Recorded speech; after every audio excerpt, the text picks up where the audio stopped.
The franchise tag window has come and gone. There were some surprises and some guys that we didn't fully expect to get tagged. In all, 6 different players were tagged, and we're going to make sure that you know everything about all 6 and what it means for their future and their team. The biggest name that was tagged was absolutely Lamar Jackson. The Baltimore Ravens and Lamar have had talks about a deal, and it seems like the two are still very, very far away. If he ends up playing on the tag in 2023, he'll make $34.2 million.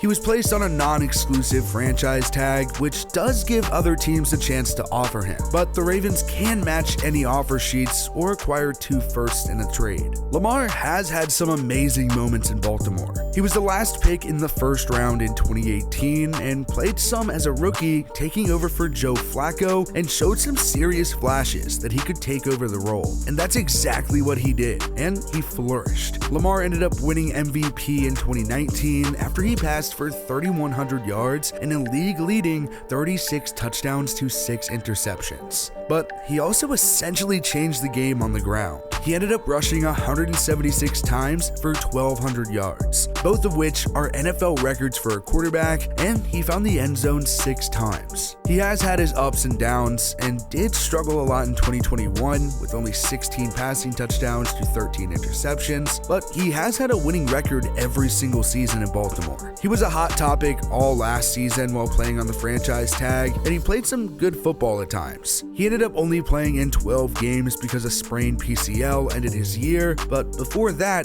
he did have 2,242 yards and 17 touchdowns to 7 interceptions, plus 764 yards and 3 touchdowns rushing. My guess is he plays another year, but I honestly wouldn't be too shocked if the Ravens did trade him. In a league that doesn't really like to pay running backs, really just because of the ability to plug and play and the wear and tear of it, it was a very popular position to tag. Everyone knew Josh Jacobs was going into a contract season, and boy did he make the most of it. Jacobs literally had one of the best contract years I think I've ever seen. He was a one-man wrecking ball. Jacobs led the league with 1,653 yards and had 12 touchdowns on 340 carries. The Raiders surely don't want to just let him walk, and he's set to make about $10 million on the tag. He was a first rounder back in 2019 and stepped in and really made an immediate impact at the position for the Raiders. He rushed for 1,150 yards and 7 touchdowns. The next season, Jacobs turned around and rushed for over 1,000 yards again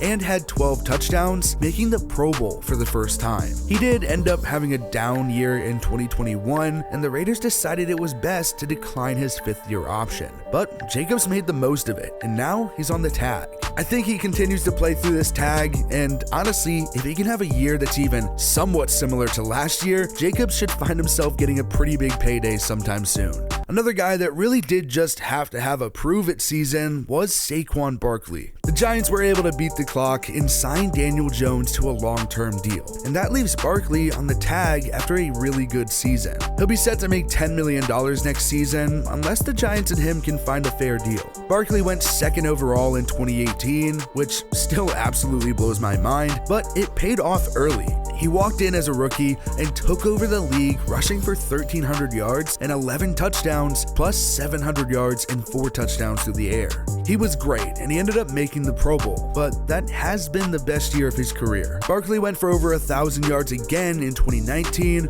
but he tore his ACL in 2020, and even when he was healthy in 2021, he kinda struggled. Luckily for Barkley, he had a great 2022 season under new head coach Brian Daboll and had 1,300 yards and 10 touchdowns. Good enough to get him tagged. I think Barkley definitely stays in New York, and maybe he can even get a deal this offseason. The other NFC East running back tagged was Tony Pollard. It's definitely still a big mystery as to what the Cowboys are doing with Ezekiel Elliott. It seems like he may be released, but now he might restructure his deal. Either way, Pollard is going to be staying put in Dallas. He's going to make $10 million, and Pollard is coming off of his first Pro Bowl selection after rushing for 1,007 yards and 9 touchdowns. Pollard was drafted by the Cowboys in the 4th round back in 2019, and for the most part, he was just a shadow behind Zeke, and he didn't even cross the 500-yard rushing line until 2021, where he had 719 before before he kind of broke out in 2022, and it led to him being tagged. I think he definitely stays with Dallas this year, but I'm not too sure that I see him getting a real deal from Dallas in the offseason. And honestly, I don't think it's too far-fetched to see Tony Pollard leave for a new team next offseason.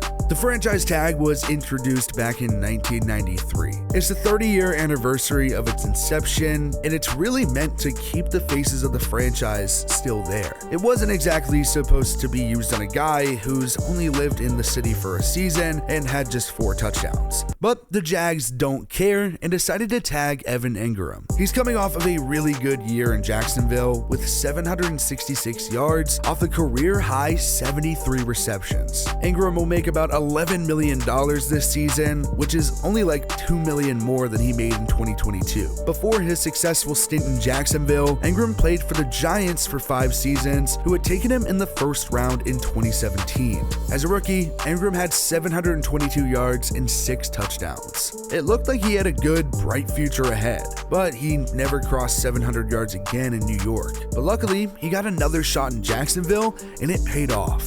I think he honestly plays on the tag, and I really wouldn't be too surprised if he got a deal. It seems like Jacksonville is really invested in keeping that core together, and Evan Engram proved that he was valuable to that offense last season. The only non-offensive player tagged is Duron Payne. Washington selected Payne, a defensive tackle, back in the first round in the 2018 draft, and he did perform really well on the field, but never did anything really crazy. As a rookie, Payne had 5 sacks, but he ended up absolutely crushing that this past season. He did start his time in Washington at nose tackle before exclusively playing defensive tackle. In 2021, he had 4.5 sacks, which was the second most of his career at the time. But it wasn't enough, and Washington decided it was best to decline his 5th-year option. And clearly, Payne took that some kind of way. He went on a tear in 2022 with 11.5 sacks and even made his first Pro Bowl. Now, he's set to make almost $19 million on the tag this upcoming season. I think he plays it out, and eventually, he's probably going to sign elsewhere. Washington doesn't have a good record with the tag, unfortunately. Some of these tags seemed like shocks, like the whole Daniel Jones getting signed and Saquon not thing seems to have sparked some controversy between fans, while others seem to make some sense, like Evan Engram staying in Jacksonville an extra season because he proved his value in that offense. Either way, all of the tags give the organizations more time to evaluate if it's even worth keeping these players long term. Last season was definitely a prove-it season for some guys, but these guys getting tagged this season makes it all the more exciting to see how these guys are going to play this year and where their future could lead.